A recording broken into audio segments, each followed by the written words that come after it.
కేశవులు నా పేరు, తాండూరు. తెలంగాణ ఉద్యమంలో క్రియాశీలకంగా పాత్ర పోషించింది ఒక విద్యార్థి దశ నుంచి ఎన్నో టీఆర్ఎస్ జిల్లా కార్యదర్శిగా ఉండి అలాగే కాలేజీ కళాబృందం ఏర్పాటు చేసి ఏదైతే కేసీఆర్ గవర్నమెంట్ ఫామ్ చేసిండో అప్పటి నుంచే మొట్టమొదటి నుంచే ఉద్యమంలో లాఠీల పగలనక రాత్రి అనక లాఠీ దెబ్బలు తిని అనేక జైళ్ళకు పోయి అనేక నిర్బంధాలు ఎదుర్కొని ఈరోజు ఏదైతే గత టీఆర్ఎస్ ప్రభుత్వం 2014లో ఏర్పడిన తర్వాత సాంస్కృతిక శాఖలో ఉద్యోగం వస్తే రసమయ బాలకిషన్, మానుకోడు ఎమ్మెల్యే రసమయ బాలకిషన్ నా ఉద్యోగాన్ని అమ్ముకొని బేస్ చేసి కావాలని కక్షపూరిత ధోరణితోని నా ఉద్యోగాన్ని అమ్ముకొని ఇది చేయడం జరిగింది. అయినా ఈ హైకోర్టుకి వెళ్ళాం ఉద్యోగానికి సంబంధించి. మళ్ళీ మేము హైకోర్టుకి వెళ్ళి ఇది చేసినా కానీ హైకోర్టుకి ఇటంగా మా వైపు జడ్జిమెంట్ ఇచ్చింది. హైకోర్టు మా వైపు తీర్పిస్తే హుజురాబాద్ అని మునుగోడు అనే అంతవరకు ఇస్తాడేమని చెప్పి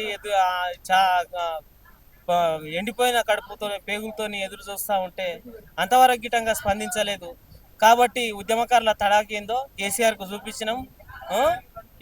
ఈరోజు ఎన్నికల మేనిఫెస్టోలో ఏదైతే కాంగ్రెస్ ప్రభుత్వం గౌరవ ముఖ్యమంత్రి రేవంత్ రెడ్డి గారు ఏదైతే ఉద్యమకారుల గురించి మేనిఫెస్టోలో పొందుపరిచినరో 6 గ్యారెంటీలో దాంట్లో ప్రత్యేకంగా ఉద్యమకారుల గురించి గుర్తించినందుకు ఎందుకంటానంటే రేవంత్ రెడ్డి గారికి నేను ప్రత్యేకంగా ధన్యవాదాలు తెలియజేస్తా ఉన్నా. ఎందుకంటానంటే రేవంత్ రెడ్డి సార్ ఇటంగా ఒక కష్టపడి పైకి వచ్చినటువంటి వ్యక్తి కాబట్టి ఒక ఉద్యమకారుల పరిస్థితి ఏందో, ఉద్యమకారుల దయనీయ పరిస్థితి ఈరోజు రేవంత్ రెడ్డి సారు తెలుసు కాబట్టి ఒక పాట ద్వారానే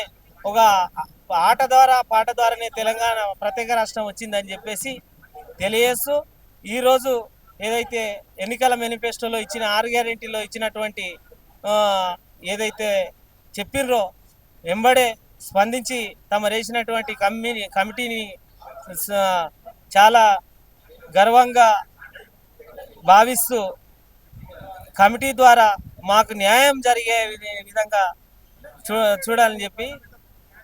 Subscribe us and press the bell icon for more interesting updates.